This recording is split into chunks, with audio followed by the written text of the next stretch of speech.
So you're asked to write a report to a fictitious childcare centre. You can name it if you like and be creative, because it's quite nice to have an idea in your mind while you're writing. So you've got to imagine you're employed as a teacher in an education setting where the management's decided to cut back on the inclusion of science in the curriculum. We're asking you to write a professional report to the management that outlines the importance of incorporating and integrating science content, processes and concepts for children aged 0 to 3 years of age. So we've got a specific age group in mind. This report is a way of articulating the values of science, the relevance of science in early childhood and primary education. So obviously primary is not incorporated in 0 to 3 years of age, but we're asking you to think in a longer term. So when you're an early childhood teacher, you would be selling the benefits of science, incorporating science in your childcare centre and how this benefits the students later on as well. So, you're setting them up for lifelong learning. The related learning outcomes from our unit are summarising the critical importance of science content, processes and attitudes in teaching young children, develop and critique explicit and systematic teaching approaches to science and technology appropriate to the content area, which is science, and levels of understanding in the children you teach, and to investigate the categories of science and the content and concepts within them. So these are all sort of big umbrella ideas in our unit that we hope you address in your report. Let's look at the assignment details. So this is not a lot of information in the details here, but it's pretty straightforward, really, once you've got your head around what a report is. And so a report really is like in a business or a university or something, it's a way of explaining or almost selling an idea with evidence to back you up.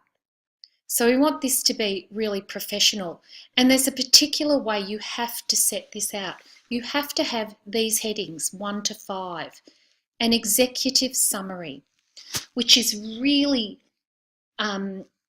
if you ever look at a report, the executive summary is usually written last, but it's at first when you read it. What it is an absolute, really clear summary of the whole report. And, say somebody could read this and actually know what your report contains. There is a good guide, which I'll show you in a minute, which discusses that, and we'll go into more detail in our live Collaborate about this too, and asking your ELA questions on the board. So you have to have an executive summary first. Then you have a table of contents, which I'll show you. An introduction, so you have to introduce the issue, which is your childcare centre, your fictitious childcare centre is going to cut back on science in the curriculum. So, you have to pretend this is real. And then you outline the key aspects of your report just briefly in your introduction. And in your introduction, you also include a rationale for why you think science is important in the early years of learning. Then your key points. So it's like a body of an essay, your key points. It's the main ideas you're discussing. So the key points include dot points 1 to 3 in the assignment criteria, which we'll look at in a minute. Then you have a conclusion. So each one of these is a heading. But your conclusion is a short summary of what you've covered in the body of your report, and you have to have recommendations to the management team about how and why science can and should be included in the early childhood curriculum. The recommendations are good in dot points. You have to have them in there. So all of these headings are elaborated on a little bit in this Writing Your Report guide. So click on this when you start thinking about writing your report, and we'll have a little look at it. So here we go into a little more detail. The executive summary, which would be approximately 250 words. And I'm just catching myself in this little window down there. I look a bit hazy and a little bit like the Bride of Frankenstein. Sorry about that. Sorry, I digress. So your executive summary, approximately 250 words, very brief, quick overview or synopsis of your report, summarising the essential parts. So it will outline the following information: the purpose of your report, so why science is important in the curriculum and why the childcare centre should not cut back on it, an outline of the main content of the report with examples and your academic sources to support your statements, which are the methods. It's the same thing. So most reports have methods. So your methods for research are really the academic examples, drawn mainly, I would imagine, from our readings and other readings if you have done Discovering Science or Teaching Science and Technology, or there's other wonderful things that might support what you're discussing in that you've studied at Swinburne. But yeah, our readings are really good for this. So, and then you also, in your executive summary, include what your conclusions are. Very brief, 1 or 2 sentences about that, and a brief outline of the recommendations, not all of them. So it's just an absolute, it's like a snapshot of your report, what it contains. So if somebody was really lazy, they could read the executive summary and they would know actually what your report is about and what the conclusions are. So it says here, like I said before, it's usually written last. So this allows you to summarise all the major areas of your report, get your report together, write it, and then you've got the essence to go back and write from your report. So people who read only the executive summary should get the idea of the document without all the details. Your report will be addressed to management in an educational setting, so it won't necessarily use language like results, and your method will be how you went about gathering your findings, what sources you use, so the academic resources from our unit or other units, the Australian curriculum, the Early Years Learning Framework, they'll be your sources. And here's an example of an executive summary for you to look at later. So this is not about science, but it will give you an idea of the kind of language you use and what an executive summary contains. And we go into the contents. So you set your contents page out like you'd see in a book. So you have introduction, page 1, key points, page 2, etc. It might not be on page, you might have more than one on one page given it's only 2,000 words. You don't have any extra details, just subheadings like this where we have our key points. Our key points are the science content areas from the Australian curriculum and your conclusion. So you can see how you might set out your contents page, which will only be 10 to 15 words. Then you have your introduction. This is different to your executive summary. So it has all the key aspects of your report, like an introduction in an essay. So you include your rationale about the importance of teaching science in early years education. It gives you a little more detail. I won't read this all out to you. You can all have a look at this. But it does give the context of the report and the purpose of the report here. And there's an example of a report introduction, which again is not about science education, but it will give you a good idea. Then you have your key points. So remember, you have to have all these headings in there. And this is the main crux of your report. It's about 1,250 words. So you look at the key points, or points 1 to 3 in the assignment criteria. So assignment criteria point 1 is the summary of importance of teaching science content, processes and attitudes. And so you'll look at the word content refers to the body of knowledge and information that we teachers teach the students and what they're expected to learn in a given subject area, in this case science. And it would be biology, chemistry, physics, earth and space sciences, as in the Australian curriculum. Dot point 2, I'll actually explain. So that's science content. Processes are, my understanding of the term processes, it's in relation to this assignment, are the steps and strategies that children use in their learning, like observing, collecting, noticing, classifying, sorting. And attitudes are that, like your personal dispositions that you want children to develop. So that would be creative thinking or persistence, wonder, curiosity, problem solving, things like that.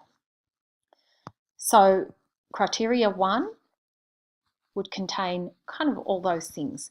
Criteria 2 that you have to address in your writing is inclusion and explanation of at least 2 science categories from the Australian curriculum.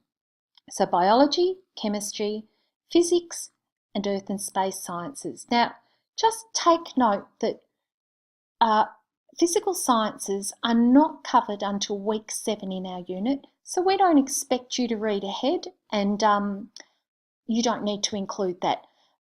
But when you do, you need to include at least 2 of the science areas from the Australian curriculum in your report for analysis and explanation and linking to why they're beneficial for children to learn.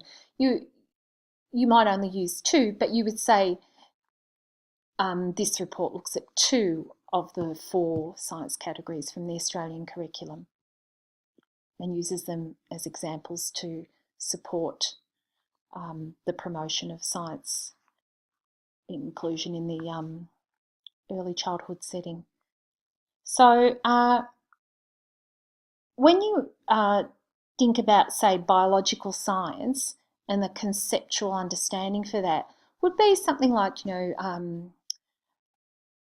all living things have different needs, or animals adapt to their surroundings. They're the kind of concepts you would learn about in biology. And dot point, so those 2 areas, when we look at them later on, I hope I feel like I'm confusing you, can be combined. So there's no one way to do this, and sometimes, they link together quite well in your discussion. And criteria 3 is where you display your understanding of the early years learning framework and the Australian curriculum and link it to the learning outcomes and areas of science. So you make connections between the curriculum documents, the conceptual understandings of biology, chemistry, etc., and also draw on readings. For instance, this biology activity, because you will use examples, very brief, not lesson plans, to support why it would be good for your early childhood setting to have activities like this. So you support it with the curriculum documents and broader contexts. Then you have your conclusion and you tie it all up together, including your recommendations. So this is an essential element of your report. You need to have a conclusion. Your recommendations can be in dot point form or numbered. You can have a good look at this here, and you also have to have a reference list. That's not included in the word count. Now, I'm going to click out of this and we'll have a look at the assignment criteria, which is kind of what I went through then. So here are these dot points I was talking about. So 1 and 2, these 2 things you can actually combine. You can kind of weave your response together and include elements of both of these, but you do need to address both things. So the summary of the importance of teaching science content, processes and attitudes. So why is it important? What processes and attitudes will it help develop and promote for young children? 2, so the inclusion and explanation of at least 2 of the science categories: biology, chemistry, physics, earth and space sciences. Remember, these are from the Australian curriculum. So from week 3 onwards, our modules look at the Australian curriculum and go into detail in each of these categories. So you'll get a lot of your supporting academic resources from here too. So dot point 3 is how science is described in the Australian curriculum and early years learning framework. So it's really important you don't just think of 0 to 3, even though your report's directed at an early childhood centre. You need to explain why in these early years science education supports young children's learning, and it flows on to primary and secondary school. And so that's where the Australian curriculum comes in. So you've got your criteria down here. So you have a summary of the importance of science content, processes and attitudes. You need to really make sure you understand the difference between processes and attitudes, and do discuss them in your report. Inclusion and explanation of at least 2 science categories: biology, chemistry, physics and earth and space sciences, with examples of relevant conceptual understandings and learning for infants and toddlers. So your examples might be a little activity that they might do to support one of these areas, and what are the benefits of this activity and how it can link to things later on. And how science is described in the Australian curriculum, early years and early years learning framework. And then we get on to depth and breadth. So depth and breadth. Breadth is how wide your discussion is. So, the top kind of topics you're discussing. And depth is how far you go into each discussion. So you could have a very broad discussion when you touch on many facets of a topic, but you really need to be able to delve a little more deeply into some parts. Likewise, if you concentrate too heavily on one aspect of a topic, you might miss out on other important parts of the topic. So it needs to be balanced and backed up by references. Now, in this bit, if you look just for the pass criteria here, you have to have recommendations included in your report. So just a few dot points, what you recommend that management do to maintain science in the curriculum. And these need to be drawn from the body of your report in some way. You can't introduce new ideas that you haven't actually discussed. It might be as simple as have a variety of hands-on play areas, with, magnifying glasses and sand and water play areas to encourage earth and space sciences or chemical science investigation. And academic expression, as always, it's really important that you proofread. So no matter how great the content is in your report, if it's poorly written and there's lots of spelling errors and punctuation errors, and it's maybe unfair, it's only worth 10%, but we do make value judgments on that because it does make it a lot harder to read. So make sure you proofread it, read it out aloud, make sure it makes sense. And also, studiosity is a really good one for this. It's good for reports and it's good for essays. So you now, as of this teaching period, to ensure everyone gets equal access to the draft essay service, Studiosity, you now have 2 submissions per unit per TP. I would use this for this one because this is the most kind of academic style writing. Now, whilst it doesn't help you with the content, it will look at spelling, grammar and things like that. It might not pick up every spelling error or choice of language, but it will give you suggestions on how you can make improvements. You need to make sure you do submit this in advance to avoid time constraints. And you get feedback about 1 page for this. So it gives you some in-text notes as well. In summary, I want you to think about the conceptual understandings. So that's when you're thinking about moving children from their present knowledge of broad concepts to deeper understanding. So this is where you look at the early years learning framework and Australian curriculum documents. You link your science categories like biology to activities that develop these concepts, the conceptual understanding of what the children will gain as a result of participating in them. So you're promoting this, you're selling it to the childcare centre.